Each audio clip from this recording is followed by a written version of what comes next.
দেখো এই দিয়ে আমি ট্যাংরা মাছ নিয়ে এসেছি। ট্যাংরা মাছ আরও প্যাকেটে আছে, ধরলো না বাটিটার মধ্যে।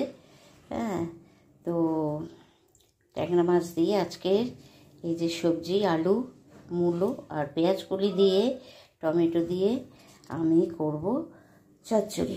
চলো তাহলে আজকে ট্যাংরা মাছের চচ্চড়ি রেসিপি তোমাদের কাছে নিয়ে চলে আসছি। চলো তাহলে আগে ট্যাংরা মাছটা আমাকে কাটতে হবে, কেটে নিই। মাছটা আমি আগে নুন হলুদ দিয়ে ভেজে নেব। তেল গরম বসিয়ে দিয়েছি অলরেডি। এই যে তেল গরম হয়ে গেছে।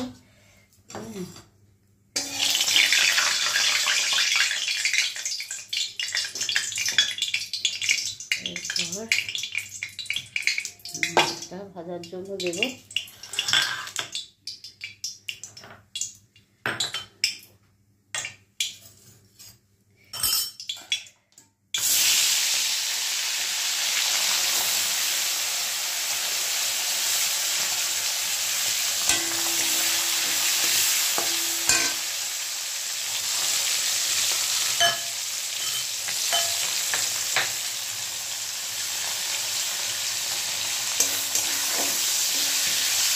মাছটা আমি বেশি কড়া করে ভাজবো না।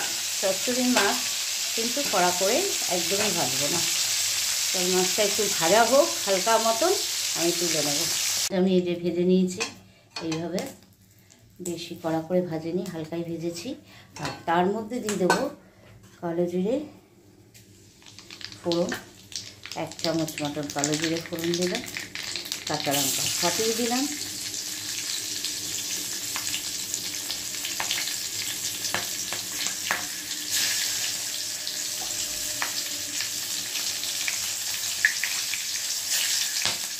এরপর দেবো রসুন কুচি। রসুনটা এবার কুচি নিয়েছি, এটা দিয়ে দেবো। আর পেঁয়াজ কুচানো দেবো, একটু ভেজে নেব। পেঁয়াজ আর রসুনটা ভালো করে ভেজে নেব।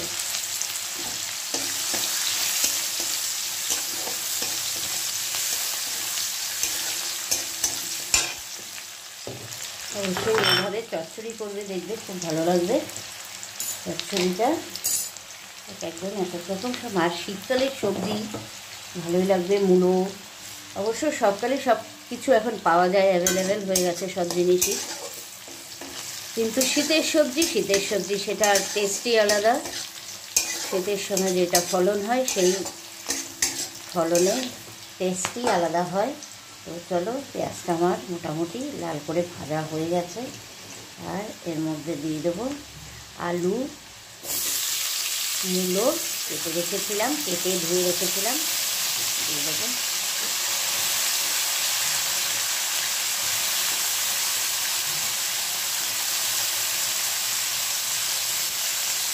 আর দেবো পেঁয়াজ কলিটা।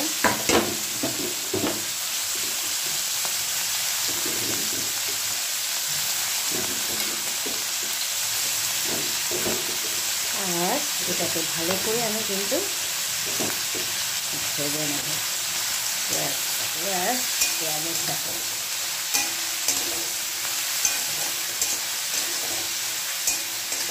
এইভাবে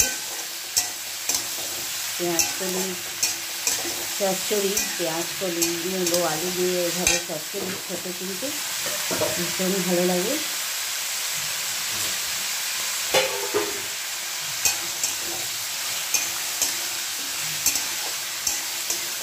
এর মধ্যে আমি দিয়ে দেবো নুনটা। নুনটা দিলেই একটু নরম হয়ে যাবে। আমি তার তেলে মানে নুনটা দিয়ে দিই।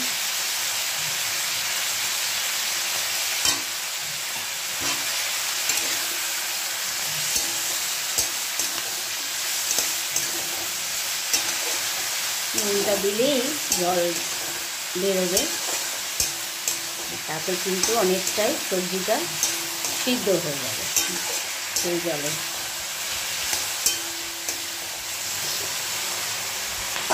এটা একটু ভাজা হোক, লো ফ্লেম করে। সরি, চলো আমি এটা ঢেকে দেবো, ঢেকে ধিমে তালে হতে দেবো। দেখো মাঝখানে একবার আমি ঢাকনা তুলে নেড়ে দিয়েছিলাম অফ স্ক্রিনে, এই দেখো পুরো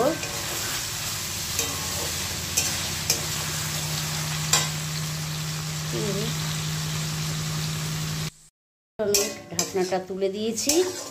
এবারে অনেকটাই তরকারিটা দেখেই বুঝতে পারছো যে অনেকটাই মজে গেছে তরকারি, মানে প্রায় মূলো তো একটু সিদ্ধ হতে, আলুটা তো সিদ্ধই হয়ে গেছে, মূলোটা একটু শক্ত আছে।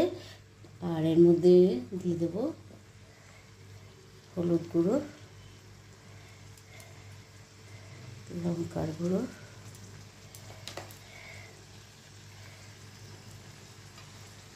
আর দেবো এই টমেটোটা।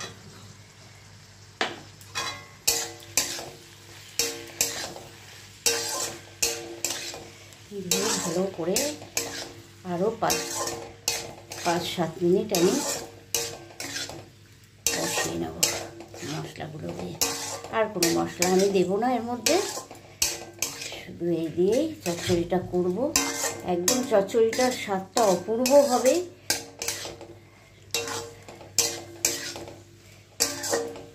অল্প মশলাতে একদম, একটু কোনো বাটাবুটির ঝামেলা ছাড়াই চচ্চড়ি। পেঁয়াজ বাটা, আদা বাটা, রসুন বাটা দিয়ে অনেক খাও, এইভাবে করে খেয়ে দেখো চচ্চড়িটা, টেস্টই অন্যরকম হবে। সামান্য আমি জল দিয়ে একটু ঢেকে দেব মূলোটা সিদ্ধ হওয়ার জন্য। আলুটা তো সিদ্ধ হয়ে গেছে, মূলোটা একটু সিদ্ধ হতে লাগবে, তার জন্য অল্প সামান্য আমি জল অ্যাড করে দেবো এখানে। আমি 2 মিনিট ধরে কষালাম মশলাগুলি দিয়ে। দেওয়ার পরে মশলা কিছুই তো না, হলুদ আর লঙ্কার গুঁড়ো দিয়েছি, আর সেরকম কোনো মশলা পড়েনি। আর সামান্য জল দিলাম, দিয়ে এর মধ্যে মাছটাও দিয়ে দেবো একদম, দিয়ে ঢেকে দেবো।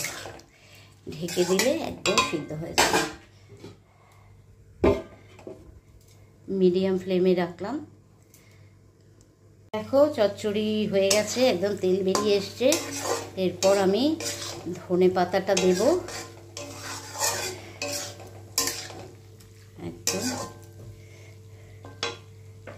দিয়ে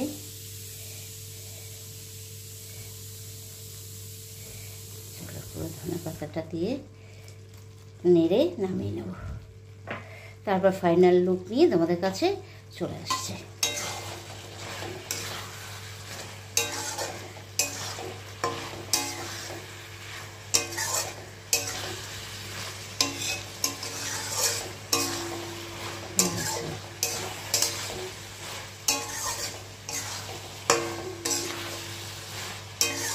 অবশ্যই বাড়িতে ট্রাই করবে তোমরা। কেমন লাগলো সেটা জানাতে আমাকে ভুলবে না, কমেন্টস করে অবশ্যই জানিও।